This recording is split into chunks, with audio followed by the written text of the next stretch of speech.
Vamos passar agora a palavra para o Paulo Almeida, professor pesquisador na área de comportamento organizacional, especificamente liderança, gestão de pessoas, mudança organizacional, ética e sustentabilidade corporativa. Então, Paulo, agora é com você, tá bom? Obrigado. Obrigado, Léo. Bom dia. Respeitar o tempo. Então, obrigado pelo convite, obrigado pelo desafio. Vou falar um pouquinho para vocês e apresentar para vocês em primeira mão aquilo que foram os dados na pesquisa que nós lançamos sobre os impactos do Covid na gestão de pessoas, lideranças e organizações aqui no Brasil. Os dados acabaram de sair do forno, são fresquinhos. E em coerência com aquilo que o Paulo Vicente falou agora, é interessante tudo aquilo que foi colocado por ele e essa ideia de que a estrutura segue a estratégia ou deve seguir a estratégia e de tudo o que está mudando nas organizações e no mundo em geral pode, até um certo sentido, ser sintetizado naquilo que muitos falam que será um great reboot, não é? Um recomeçar da economia ou das economias, um great reboot que acompanha uma reinvenção das organizações. E foi isso também que nós tentámos entender com essa pesquisa. Provavelmente o futuro ele vai ser um pouco assim, não é? Nós vamos ser cada vez mais administrados por ideias e não por hierarquia, mas aqui num sentido tão figurativo quanto literal. Porque, de fato, as organizações, elas vão-se horizontalizar, disso eu não tenho dúvidas. Então, agora, temáticas de que eu falava na Fundação para alguns dos clientes e que pareciam bem distantes, agora elas estão bem próximas. Quando nós falávamos em organizações em enxame, em redes, liderança em rede, liderança distribuída, liderança 4.0, liderança 5.0, e o que isso implicava para o dia-a-dia da estruturação das organizações, da gestão de pessoas, da estruturação dos processos, nos diferentes processos e subprocessos, falar numa liderança orientada por dados. Então, o Steve Jobs, aqui no sentido lato, uma vez mais, tinha a razão antes do tempo. E o que é que isso significa também um pouco para nós e para a nossa atividade FBC? Se olharmos para esse frame construído pelo Heitor, pelo Heitor Coutinho, na verdade, onde é que nós nos encontramos e onde é que nós nos situamos quando pensamos no momento em que nós estamos vivendo agora nas organizações? E onde é que se procura situar a nossa pesquisa, ou se situa, na verdade, a nossa pesquisa? Entre esse momento, que é o momento de recuperação das organizações, em que os processos, os custos, os comportamentos, as plataformas, ou o jeito como essas plataformas estão sendo pensadas e repensadas, está em curso, e esse segundo ponto, que é um ponto de reimaginação. Essa ideia de que as organizações privadas e públicas, grande parte dos nossos clientes, têm de ser capazes de se reimaginar, de inovar, crescer e de se moldar ao futuro. Portanto, na verdade, de colocar a sua estrutura seguindo e ao serviço da sua estratégia.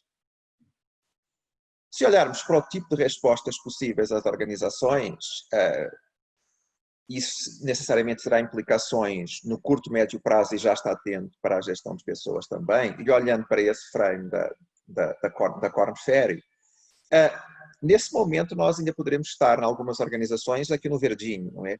Perto da mínima de receita. O que é que as organizações estão fazendo? Elas estão enfrentando aqui a tempestade. Isso significa olhar para a estrutura de custos variáveis, eventualmente adiar novas contratações, olhar para os gastos, cancelar eventos e iniciativas de baixa prioridade. Se a crise durar, aí provavelmente vão chegar essas medidas que para mim já estão no amarelo, não é? Que são medidas de enxugar a própria estrutura.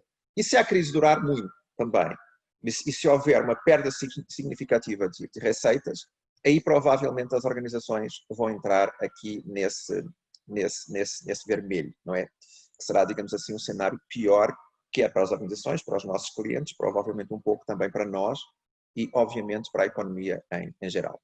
Então, o que é que as organizações podem fazer para, de algum modo, fazerem acompanhar o jeito como resolvem problemas de gestão de pessoas, de liderança e de estrutura, para acompanharem aquilo que nós gostaríamos que fosse um restart, aquilo que vem depois para as organizações, depois desse momento de crise, de pandemia, de isolamento social e de contração muito significativa das economias.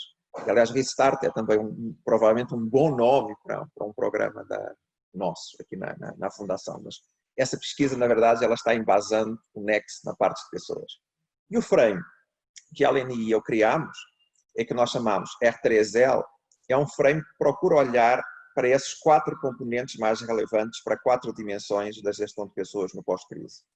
Um componente que nós chamamos R1, R1 tem que ver aqui com o receber das pessoas, o momento em que as organizações vão receber de volta, no sentido aqui ainda físico, provavelmente parte dos seus colaboradores. O Paulo Vicente já colocou uma série de pressupostos, provavelmente, que podem alterar esse momento. Depois, um segundo R, não é, que é um R de revisão de processos de gestão de pessoas. Um terceiro R, que é um R de redesenhando estruturas, a tal estrutura que segue a estratégia. E, finalmente, um L tem que ver com as questões que o trabalho na Fundação de liderança e de revisão dos perfis de liderança. E é sobre cada um destes R's que, em jeito de provocação, mas também espero que de insights, eu vou apresentar para vocês os dados que nós recolhemos recentemente. A nossa pesquisa ela foi lançada e correu nas 2 últimas semanas, entre 11 e 12 de junho de 2020, então nós estamos agora iniciando a tabulação dos dados.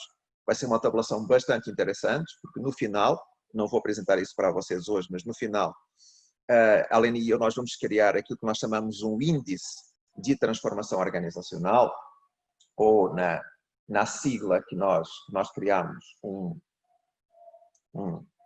ITO, e esse ITO, esse índice de transformação organizacional, depois nós vamos setorializá-lo, e com essa setorialização, nós esperamos, de algum modo, provocar os nossos clientes e falar assim: gente, vocês aqui na empresa X, vocês estão longe do índice. Nós vamos, obviamente, colocar o índice em base 100 ou base 1. Então, se o cara está com 80% do caminho percorrido na transformação, ele está a 20% distante. E qual é a distância da concorrência? Mas esse é um dado que eu ainda não trago para vocês hoje, porque esse dado nós ainda estamos fazendo o cálculo.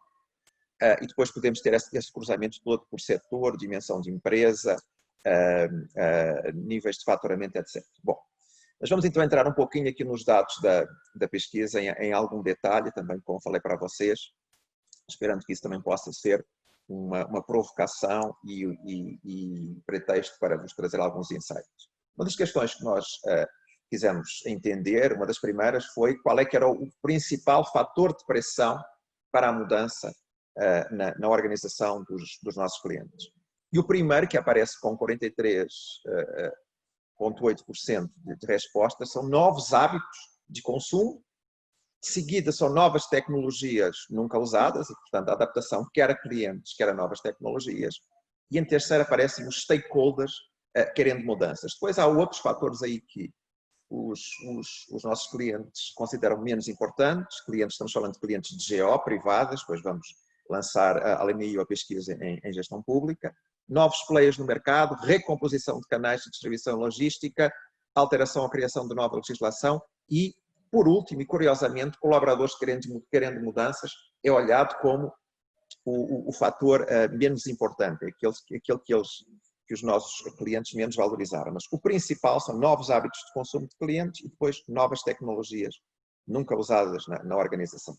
Isto é coerente com esse relatório da McKinsey de maio desse ano, em que fala que temos um novo consumidor que emerge aqui no pós-pandemia. É um consumidor mais infiel, não é? Temos aproximadamente 25% aqui no Brasil frequentando novas lojas e 30% e 40% comprando novas marcas. Então, de facto, essa percepção ela já existe nos nossos clientes de mudança no consumo.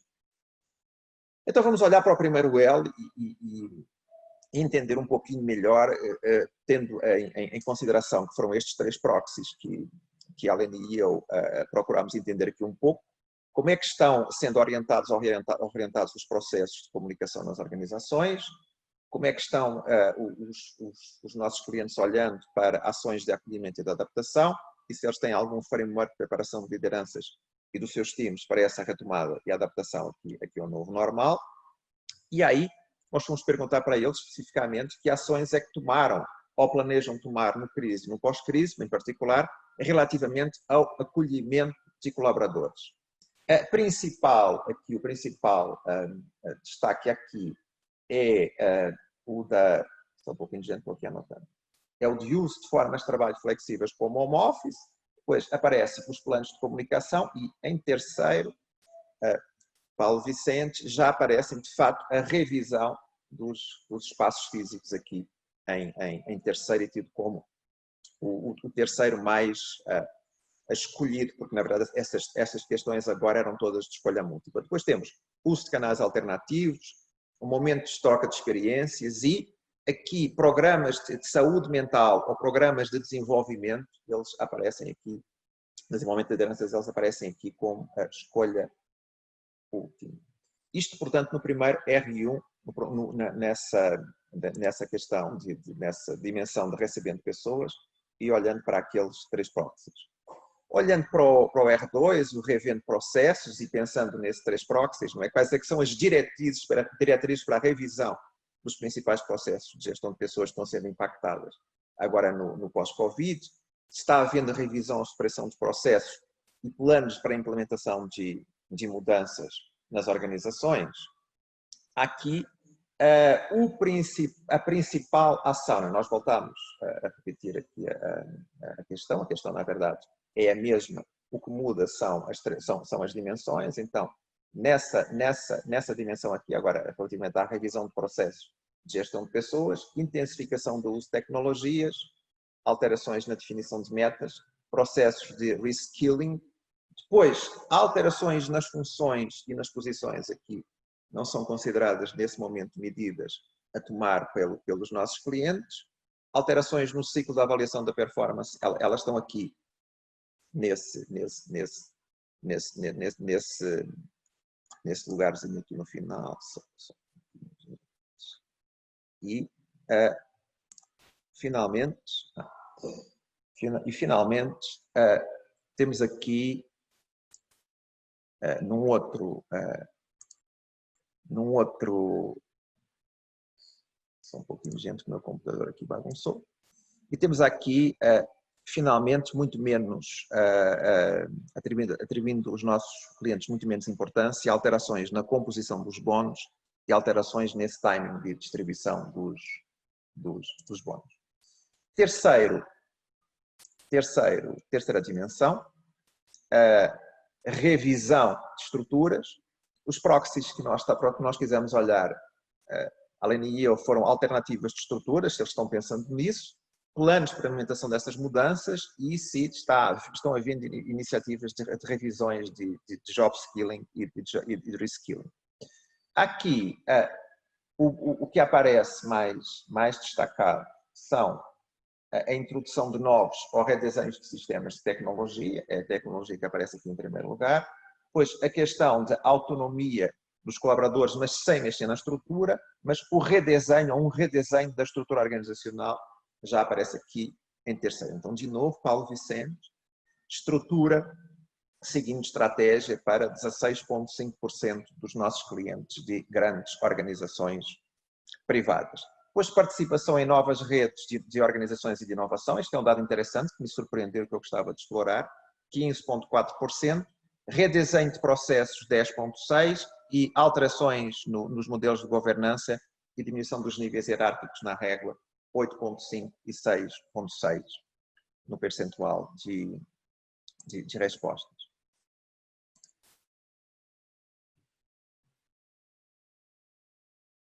Depois, olhando para o L, liderando a mudança, nós quisemos entender quem é que está liderando a mudança nesse momento nas organizações. Aí perguntámos quem é que está participando nas decisões de mudança nesse momento de crise, e encontramos aqui, não é? Sem surpresas, diretoria, 37,4% no percentual de respostas. Depois temos gerência executiva, 29,1%, gerência operacional, 19,4%. Portanto, acaba seguindo, digamos assim, os níveis da régua. De todo modo, acho curioso, não é, que haja um percentual aqui significativo em outros níveis da régua,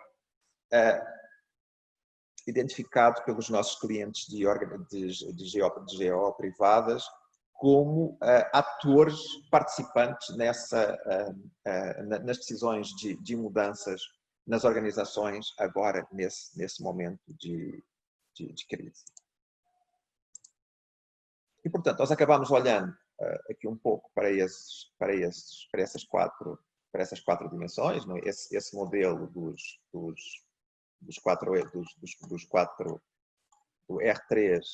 R3L, não é? Recebendo pessoas, revendo processos, redesenhando estruturas e liderando a mudança, e deixando aqui essas provocações para vocês, e pensamos, no fundo, como é que seria ou como é que será esse novo normal para as organizações, para os colaboradores e para os clientes. Então,